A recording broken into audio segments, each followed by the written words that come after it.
Ito na siya guys, baked macaroni, salmon with spinach. Ayan, unahin muna natin yung salmon. Wala yan bone guys. Pwede po yung sushi, syempre. So, takpan muna natin guys. So, ayan na guys, luto na. Ay. Syempre, hawak natin cellphone. Pwede na yan guys, kasi aanin natin siya. So, ayan, nilagay ko na yung onion with butter. Ayan. Dahil naluto na siya, lalagay na natin yun. So, ayan, luto na yung niluto natin onion with butter. So, lalagay ko na yung dinurog na salmon. Siyempre. Ayan. Kasi natin yung apoy.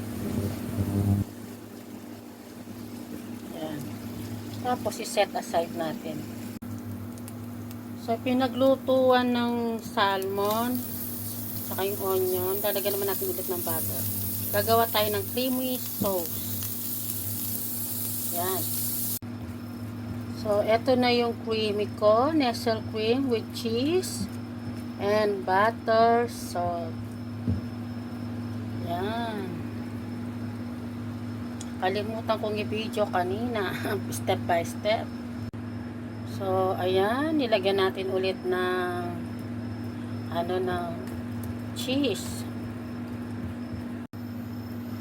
So, lalagyan natin siya ng gatas. Ayan. Ayan.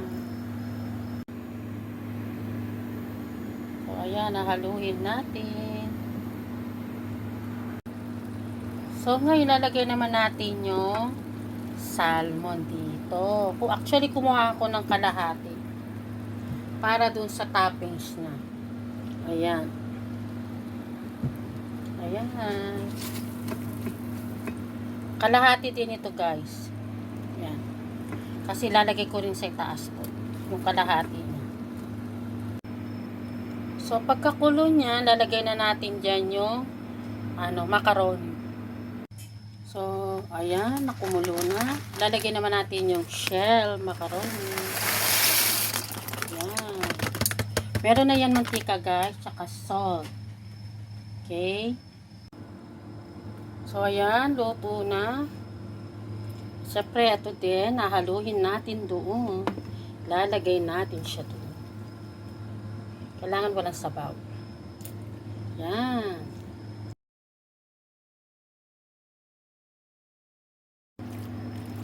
So, ito na siya guys. Ayan na siya. Ilalagay na natin, bibake na natin yan.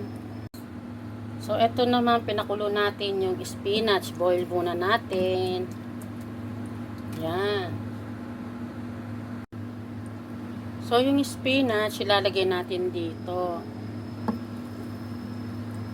Ayan.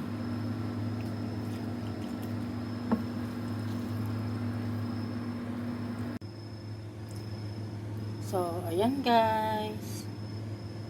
So, ngayon, lalagyan natin siya ng yan. Salmon. So, lalagyan ko naman siya ng cream. Toppings natin sa taas. Ayan.